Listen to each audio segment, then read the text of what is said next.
জন্মদিনে খালি বিরিয়ানি খাবি, কেক খাবি না? তোমারটা কে খাবে? এনে কেকটা তোর। এটা না বাচ্চাদের কেক।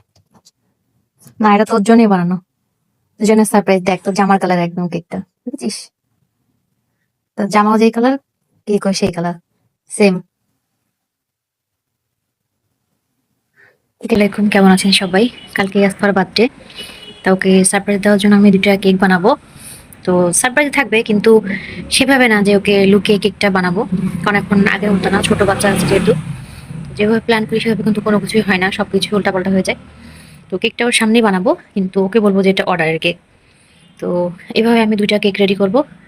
তো চলুন দেখা যাক সবকিছু ঠিকঠাক আছে কিনা কেক বানানোর জন্য। ময়দা তো সব ঘরের জিনিস, ওগুলো ঘরেই থাকবে। তো এখানে আসল যে জিনিস ইমালশন, তো এখানে আমার সব ইমালশনই আছে। চকলেট, ও আসলে স্ট্রবেরিটা পছন্দ করে, কিন্তু স্ট্রবেরিটা আমার কাছে এখন আপাতত নেই দেখছি। তো আমরা হচ্ছে একটা ম্যাঙ্গো ফ্লেভার করব, আর একটা হচ্ছে অরেঞ্জ ফ্লেভার করি। এই 2টা ফ্লেভার দিয়ে 2টা কেক করব।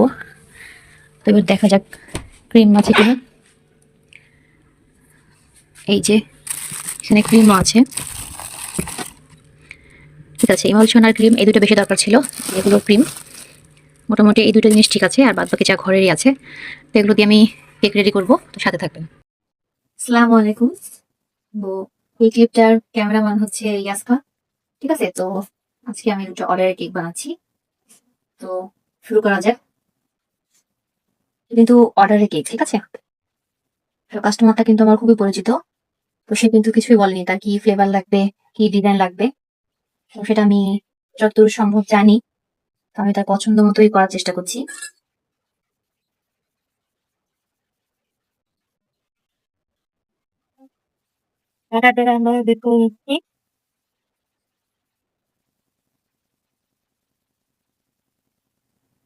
নাও, আর এখানে ময়দা যে মিক্সচারটা রেখেছিলাম এটা ভালোভাবে মিক্সড করে নেবো। এখানে আমার ক্যামেরাম্যান ইয়াসফা কিন্তু বারবার বলছে ওর জন্য একটা কেক বানাতে। আমার আসলে তো সময় হবে না কেক বানানোর, কাস্টমারের কেক আছে যেহেতু, এগুলো দিতে হবে আগে, সময় হবে না। ইয়াসকা, তোকে হচ্ছে পরে কোনো সময় কেক বানিয়ে খাবো, ঠিক আছে? এতে মন খারাপ হয়েছে, ঠিক আছে। আমি ব্যাটারটা ভালোভাবে মিক্সড করে নিবো।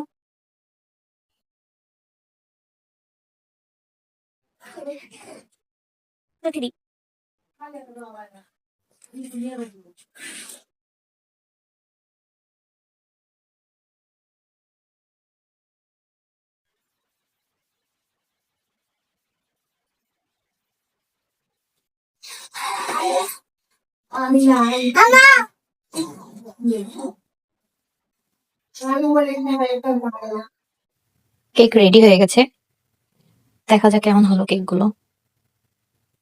মাশাল্লাহ, দারুণ হয়েছে কেক গুলো। তো এই যে আমার 2টা কেক রেডি, ভালোভাবে হয়েছে, ঠিক আছে। তো ডেকোরেশন করার পর দেখা যাক কেমন হয়।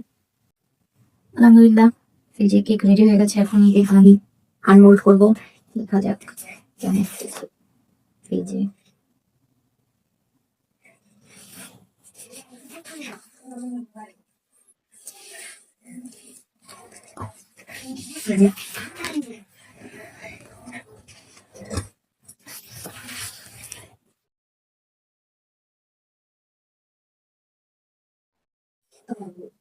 ঠিক।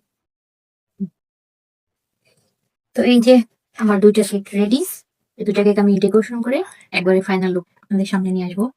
আর ডেকোরেশনের ভিডিও করবো না, যেহেতু ক্যামেরাম্যানের মনটা খুব খারাপ, তার জন্য হচ্ছে কেক বানাচ্ছি না, তাই তাকে আর কষ্ট হতে চাই না।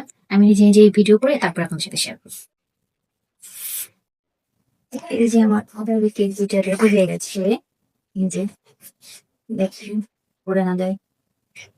এই যে ডেকোরেশন করে তারপরে একবারে নিয়ে এসেছি সামনে। এই যে পেন্সিল থেকে, আর এটা এমনি ফ্লোরাল ডিজাইন। এই 2টা কেমন হচ্ছে আপনারা অবশ্যই জানাবেন। ইয়াসফা কিন্তু বসে পড়েছে খেতে, তো চলেন আমরা ওকে সারপ্রাইজটা দিই। এই যে কেক আমার হাতে রেডি, চলেন। ইয়াসফা, জন্মদিনে খালি বিরিয়ানি খাবি, কেক খাবি না? তোমারটা কে খাবে? এনে কেকটা তোর। এটা না বাচ্চাদের কেক। না, এটা তোর জন্যই বানানো, তোর জন্য সারপ্রাইজ। দেখ তোর জামার কালার একদম কেকটা, বুঝছিস? তোর জামাও যেই কালার, কেকও সেই কালার, সেম। কেকটা পছন্দ হয়েছে? কেক তো আরো একটা আছে, ওইটাও নিতে চাস? হ্যাঁ। দুইটাই নিবি? হুম। আচ্ছা ঠিক আছে, যা, দুইটাই তোকে দিয়ে দিলাম, যা। খুশি? আচ্ছা ঠিক আছে। কি খাচ্ছিস বাবা? বিরিয়ানি খা। তো কেক এখন কাটবি না বিকালে? বিকালে। আচ্ছা ঠিক আছে, তাহলে এখন বিরিয়ানি খা, বিকালে কেক কাটবি।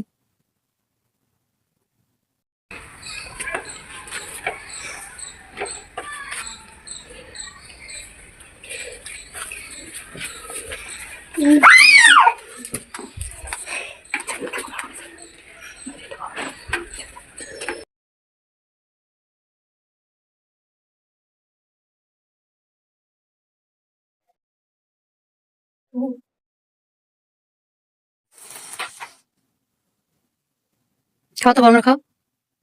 না, আমার ছবি তুলছি না, ওটা দেখে দেখুন ছবি তুলছি না। কত